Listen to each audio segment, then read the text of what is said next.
Hello, everybody. This is Bobby Keyser, and you are listening to the Son of Man, Urantia. Today's episode is the Prologue and the Earth Before Jesus is Born. From Paradis, the center of all creation, the home to the Paradise Trinity, and the destiny of all eternal souls, came forth a Creator's Son, like it happened before 611,120 times. This Creator's Son's name is Michael. 400 billion years ago, he began his mission of creating, evolving, and perfecting his own universe in harmony with God the Father, the Eternal Son, and the Infinite Spirit. From our perspective on Earth, this universe that Michael is bringing to perfection, called Nebadon by the crew in heaven, is all of our known creation. Yet unknown to us, our universe is but one of many in a greater cosmos filled with innumerable worlds and celestial beings. As with all Creator sons, Michael's final task before being granted supreme authority over his universe was to incarnate 7 times as one of his different created beings.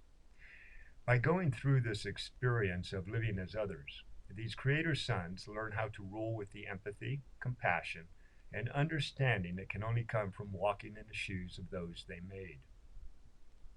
Michael began this final adventure to assume authority over his universe about 1 billion years ago. Somehow, and in a literal sense, he appeared 6 times on different worlds as a fully mature member of one of his universe personalities. Each time he came to a different world and took on the form of a different order of celestial being. He lived his life as they did and performed all duties as they normally would. After he'd mastered their life and demonstrated to them and the rest of the universe the perfection of their existence, he'd disappear, return to administer his universe, and then go back out and repeat the exercise on another world as another type of being. Michael's 7th and final experience of living as one of his created beings was different. This time, he had to live as the lowest order of being, a human born on one of the material worlds of time and space. But unlike all other personalities in the cosmos, humans are not created beings, at least not like the others in Michael's universe. When celestial entities become conscious of life, they're fully formed, mature beings of their type of creature. They're actually born or brought into existence, knowing that things like God, heaven, spirits, etc. are real. For them, there is no question, nor is there any need for faith. But then again, they miss out on the rewards that come from faith in that unknown. Everything about a human's spiritual progression hinges on faith. That's the belief in God without proof of God. On the one hand, we're the lowest of the bunch when it comes to the rest of the cosmos. We're born as nothing more than smart monkeys, as some of those in the angelic orders might say in contempt. But on the other hand, we have the potential to know God in a more personal way than any of the other beings in the universe. And this happens through our own efforts to know God based on nothing more than our personal faith in God. We humans are born like any other animal, without a soul. But we're different from animals because we have the potential to become an eternal soul. We're gifted as a species with minds complex enough to make a moral choice.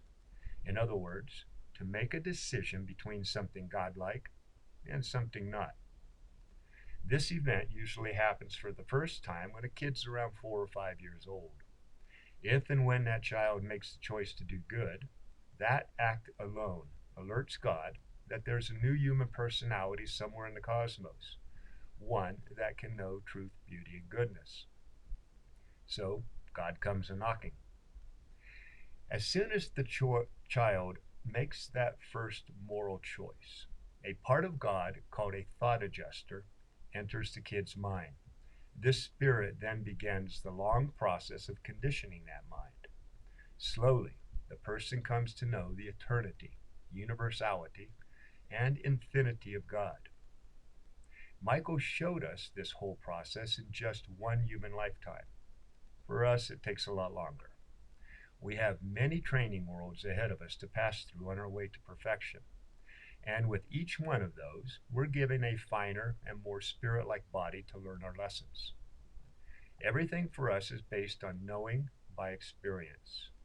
And then eventually, sometime way in our celestial futures, that once human personality and its thought adjuster from God meld together in harmony, and a new eternal soul is born.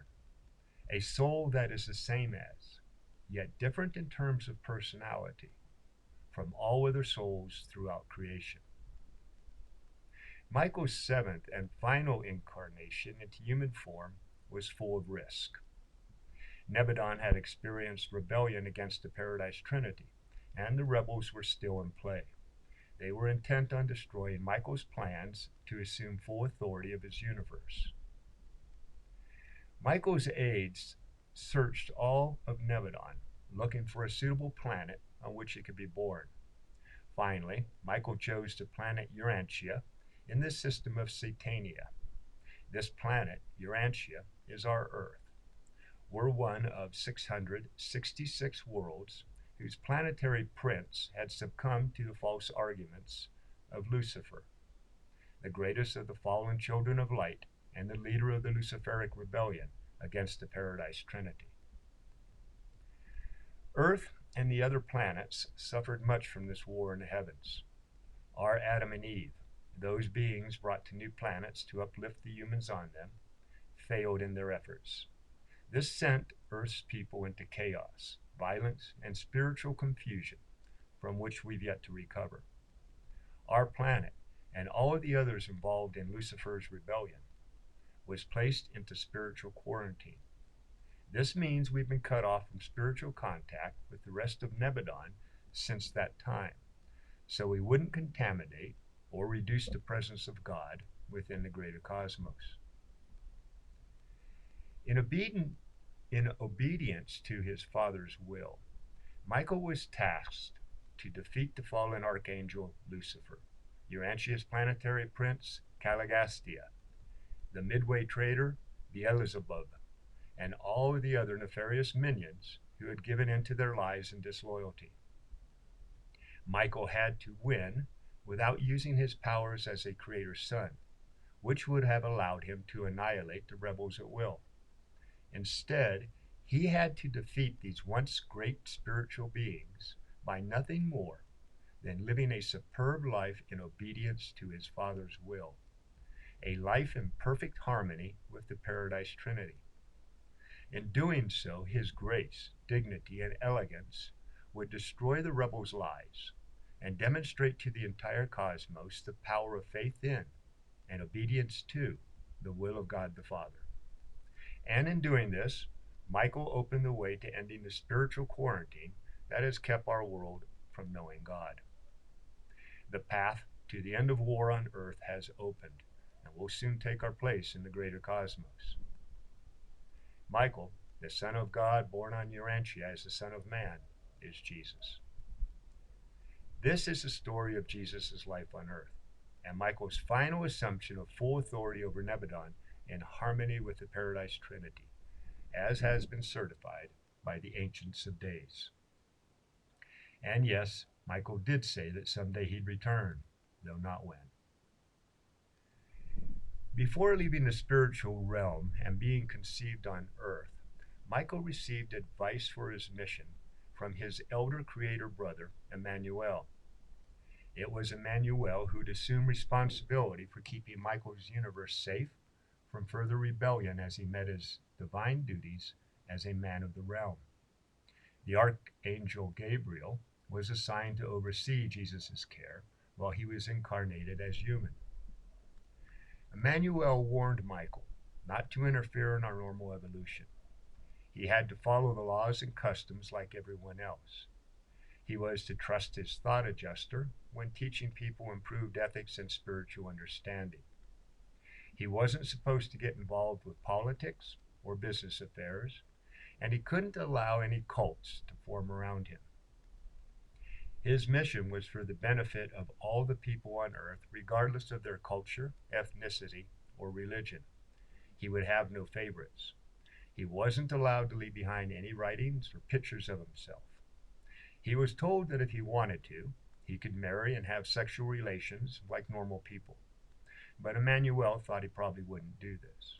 Regardless, he was forbidden to leave behind any children.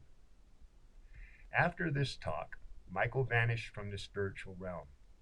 From then on, the entire universe waited in suspense for every broadcast reporting how the greatest story in all of Nebadon was unfolding.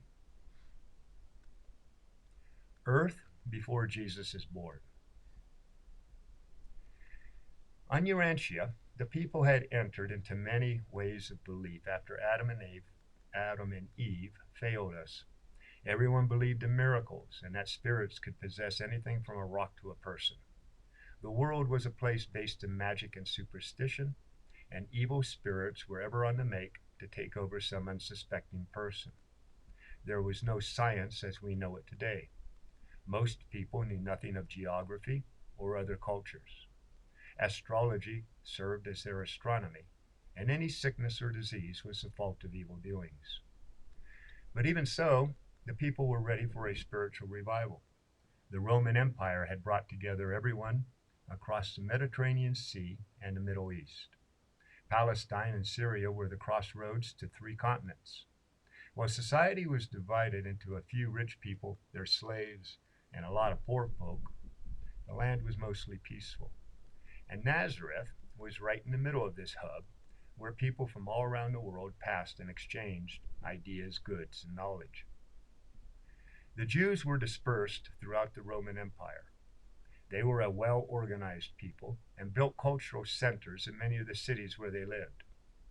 Overseeing everything in the Jewish life were the scribes and pharisees, kind of like the Jewish priesthood.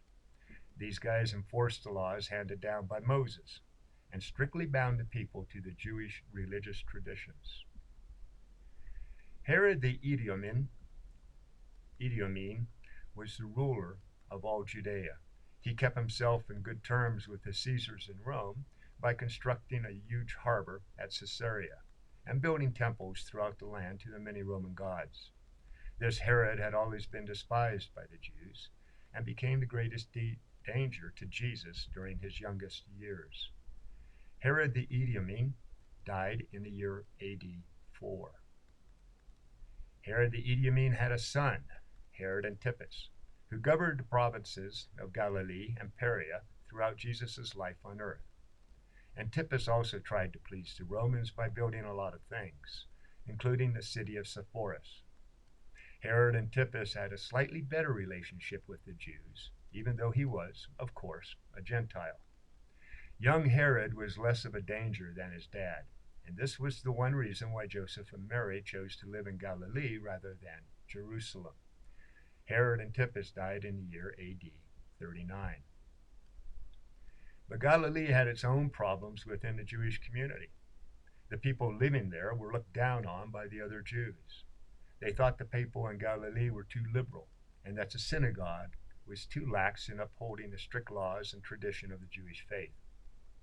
Because Galilee had this reputation, there was often pressure on Joseph and Mary to have Jesus study under the religious leaders in Jerusalem.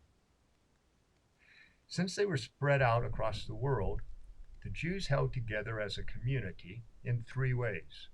First, they all hoped for a Jewish Savior to come along and free them from the Romans. Second, they all believed that Jerusalem was the center of their religion. For every Jew back in the days of Jesus, Jerusalem was the most important place in the world. And third, they held their community together in the false belief that they were God's favorite people. They were the Jews, everyone else was a Gentile. And for them, anything Gentile was held in contempt. The more religious the person was, the more arrogant, self-righteous, and disrespectful they usually were to the people who weren't Jewish. The one exception to this were the Gentiles who believed more and less in the Jewish religion. These friends of the Jews even had their own place to meet on the outside edge of the Jewish religious centers. As Jesus' message spread throughout the Jewish community, it was this group that took it to heart. How could anyone not? The Jews were saying they were special and everyone else was below them according to God. Jesus was saying no one is special and that everyone has, in fact, a literal personal relationship with God. Later, after Jesus was killed, it was from these Gentiles attached to all of the Jewish cultural centers around the world that Paul got the majority of his converts. The Jews believed that they were God's chosen people, and their contempt for and lack of tolerance and kindness to anyone not Jewish caused most of their problems. It also stopped them from being able to understand Jesus' message, that all people are equal under God, that all people have a personal connection with God, and that no priest, religion, or ceremony is needed in our worship of God. But most of the Jews believed that God was theirs, and theirs alone, and they weren't about to share him with anyone. Okay, everybody, that's it for the prologue and the earth before Jesus is born. Next week's podcast of the Son of Man, Urantia, is the birth and infancy of Jesus. Take care, my friends. Have a great week out there.